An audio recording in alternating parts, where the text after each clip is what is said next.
এভাবে চলতে থাকলে নির্বাচন সম্ভব নয়। নির্বাচন নিয়ে, নির্বাচনের লেভেল প্লেইং ফিল্ড নিয়ে চরমোনাইয়ের ভূমিকা সময়োপযোগী, স্মার্ট এবং অসাধারণ। দর্শক, শায়েখে চরমোনাই জনাব মুফতি ফয়জুল করিম তিনি বলেছেন, সুষ্ঠু নির্বাচন করার মতো লেভেল প্লেইং ফিল্ড নেই। এখন নির্বাচনের আগ মুহূর্তে এসে যদি বাংলাদেশে তৃতীয় গুরুত্বপূর্ণ দলের প্রধান, দ্বিতীয় প্রধান বা নির্বাচনী রাজনীতিতে যারা আছেন তাদের মধ্যে একদম প্রধান, কারণ রেজাউল করিম সাহেব নির্বাচনী রাজনীতি নেই, তাই ফয়জুল করিম বলছেন যে সুষ্ঠু নির্বাচন করার মতো লেভেল প্লেইং ফিল্ড নাই। কারণ লেভেল প্লেইং ফিল্ড যদি না থাকে, সুষ্ঠু নির্বাচন যদি না হয়, তাহলে সেই নির্বাচন কি হবে? আমার তো মনে হয় না যে সেই নির্বাচন সম্ভব। It's very alarming.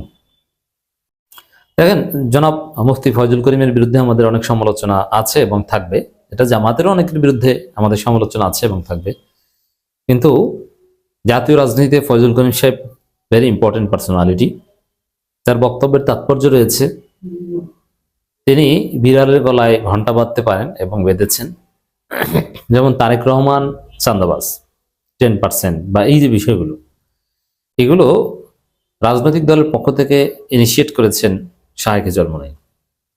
চাঁদা তুলে পল্টনে, ভাগ যায় লন্ডনে। বিএনপি হচ্ছে স্যাঁচরা চাঁদাবাজ, এইসব কালোজয়ী মন্তব্য করেছেন জনাব মুফতি ফয়জুল করিম। তারপরে অনেকে বলা শুরু করেছে। অতএব তিনি জাতীয় রাজনীতির অনেক ট্রেন্ড তৈরিতেও ভূমিকা রাখছেন জনাব মুফতি ফয়জুল করিম। এখন তিনি বলছেন তিনি নির্বাচন করবেন, তিনি বলছেন সুষ্ঠু নির্বাচন করার মতো লেভেল প্লেইং ফিল্ড নেই। তাহলে কি নির্বাচন সম্ভব? এরকম চলতে থাকলে কি আদৌ নির্বাচন সম্ভব? আর একটা কথা আমি বলেছি যে নির্বাচন মানে সুষ্ঠু নির্বাচন। অসুষ্ঠু নির্বাচন কোনো নির্বাচন নয়। নির্বাচন হলে সুষ্ঠুই হতে হবে, নইলে নির্বাচনই হবে না, হতে দিবে না।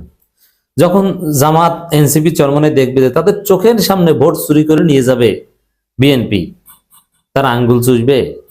একটা বিষয় আমি বারবার বলি, দেখেন, প্রথম কথা হচ্ছে যে এটা নতুন বাংলাদেশ। এই বাংলাদেশে কারচুপি নির্বাচন করা সম্ভব নয়।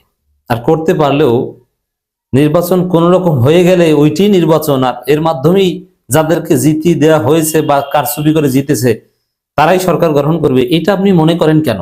এটা কি হাসিনা ক্ষমতায়? যে হাসিনা নিজেই ক্ষমতায়, নিজেই নির্বাচন দিয়েছে। অতএব ভোট যেমনই হোক না কেন ওটা দেখার বিষয় নয়। আপনি অভিযোগ লক্ষ কোটি আনেন, সময় মতো শপথ নিয়ে সে সরকার গঠন করে ফেলবে। অতএব এটা তো হাসিনার আমল নয়।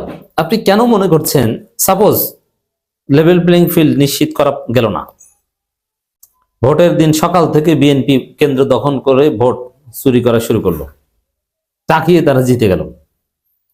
এখন জেতার পর জামাত, এনসিপি ঘুমাবে আর বিএনপি সরকার গঠন করবে, আর ইউনূস সরকার তাদের হাতে সুরসুর করে ক্ষমতা দিয়ে দিবে। এত সহজ কেন মনে করছেন?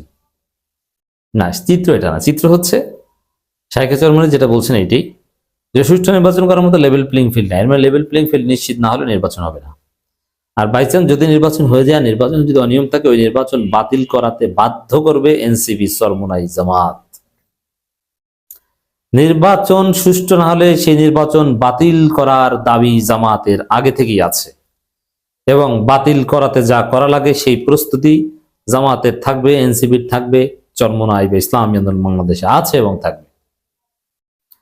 শায়েখে চরমোনাইয়ের বক্তব্য সেই দৃশ্যের ইঙ্গিত, যে বিষয় এত সহজ নয় যে আপনারা যেরকম ইচ্ছে সেরকম করবেন। না, সমাধান করতে হবে। সুষ্ঠু নির্বাচনই একমাত্র পথ।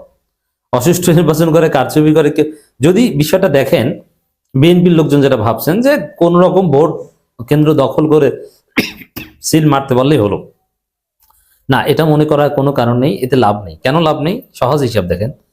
ক্ষমতায় কি এখন বিএনপি? যদি এখন বিএনপি ক্ষমতায় থাকতে, তাহলে তারা পারতো যে নির্বাচন যেমনই হোক হয়েছে, বাবারা তোমরা ঘরে ফিরে যাও, আবার শপথ পড়লাম, পুলিশ টুলিশ তো সব আমাদের। না, নির্বাচন হয়ে গেলেই যেভাবে হোক না কেন ঘটনা ঘটে গেছে ফাইনাল, এটা মনে করার কোনো কারণ নেই। এটা কেউ মানবে না।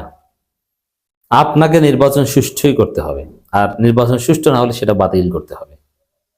অতএব এখনো যে অনেক অনিশ্চয়তা, সরকারকে অনেক দূর পাড়ি দিতে হবে, এটা ফজল করিমের বক্তব্য থেকে স্পষ্ট। বর্তমানে দেশের সুষ্ঠু নির্বাচন অনুষ্ঠানের জন্য প্রয়োজনীয় লেভেল প্লেইং ফিল্ড নেই বলে অভিযোগ করেছেন ইসলামী আন্দোলন বাংলাদেশের আমির সৈয়দ মোহাম্মদ রেজাউল করিম। তাহলে এর অর্থ কি? এর অর্থ হচ্ছে লেভেল প্লেইং ফিল্ড নেই, এর মানে নির্বাচনের পরিবেশ নাই, নির্বাচন হচ্ছে না। নির্বাচন যদি করতে হয় ইউনুসকে লেভেল প্লেইং ফিল্ড নিশ্চিত করতে হবে। আর নিশ্চিত না করতে পেরেও যদি নির্বাচন হয় আর যদি কারচুপি ওটা বাতিল করতে হবে। কেউ ঠেকাতে পারবে না। আর অতীতে আপনারা যেটা দেখেছেন, নির্বাচন হয়েছে, হারু পার্টি পালিয়েছে সন্ধ্যার পর থেকেই, কিন্তু এবার আর এটা হবে না। জনগণ সাথে সাথে ঘুরে দাঁড়াবে এবং নির্বাচনের বিরুদ্ধে লক্ষ লক্ষ জনগণ, নির্বাচন কারচুপি নির্বাচন বাতিলের দাবিতে লক্ষ লক্ষ জনগণ ঢাকার রাজপথ মুহূর্তে অবরোধ করে ফেলবে। এবং যেহেতু ক্ষমতায় ইউনূস, ক্ষমতায় বিএনপি না, বিএনপি চাইলেও এই জনগণকে ডিসপার্স করার মতো কোনো সিদ্ধান্ত নিতে পারবে না।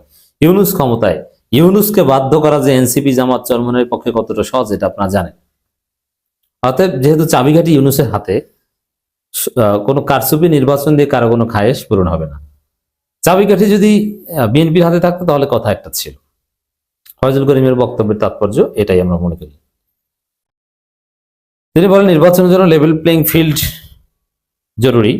লেভেল প্লেইং ফিল্ড একটি বহুমাত্রিক বিষয়। মাঠ পর্যায়ে কর্মকর্তাদের মনোভাব, ঝোঁক ও প্রবণতা নির্বাচনের লেভেল প্লেইং ফিল্ডে প্রভাব বিস্তার করে।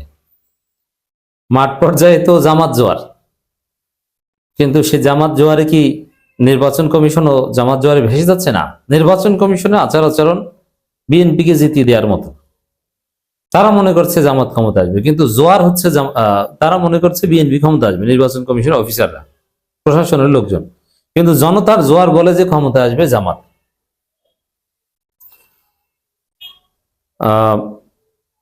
মাঠ পর্যায়ে সার্বিক পরিস্থিতি বিশ্লেষণে সুষ্ঠু নির্বাচন করার মতো কাঙ্ক্ষিত লেভেল প্লেইং ফিল্ড বিদ্যমান নেই। ইসলামী আন্দোলন বাংলাদেশ এই বিষয়ে উদ্বেগ প্রকাশ করছে। অতএব উদ্বেগ প্রকাশ করে যে সীমাবদ্ধ তা না, অলরেডি ইসলামী আন্দোলন বাংলাদেশ নির্বাচন কমিশনে গিয়ে ইসির কাছে সরাসরি বিষয়টা খোলাসা করে এসেছে যে এই সমস্যা, এটা সমাধান করতে হবে এবং ইসি করতে বাধ্য। আর কথা তো বলছেই। সৈয়দ বলেন ওসমান হাদির হত্যাকারীদের এখনো গ্রেপ্তার করতে না পারায় জনমনে আস্থা ফিরছে না। অবৈধ অস্ত্র উদ্ধারে আইনশৃঙ্খলা বাহিনী তৎপরতা আশাবাদ। এই অবৈধ অস্ত্র হচ্ছে বিএনপির অন্যতম শক্তি। আর জামাতের যে 3 তারিখের মহাসমাবেশ হওয়ার কথা ছিল, সেটা ছিল অবৈধ অস্ত্র উদ্ধারের প্রতিবাদে। অতএব দর্শক, এই অবৈধ অস্ত্র নিয়েও তো বিএনপি বেকায়দা পড়বে, কারণ চরমোনাই জামাত এনসিপি অবৈধ অস্ত্র উদ্ধারে ইউনূস সরকারকে বাধ্য করবে। অতএব বিএনপি অবৈধ অস্ত্র দিয়ে কিচ্ছু করতে পারবে না। কোনো অবৈধ অস্ত্র দিয়ে কোনো ভোট কেন্দ্র দখল করতে পারবে না। অবৈধ অস্ত্র পিছন থেকে জনগণ ঢুকিয়ে দেবে, ছাত্র জনতা ঢুকিয়ে দিবে, এনসিপি জামাত ঢুকিয়ে দিবে, চরমোনাই তো আছে।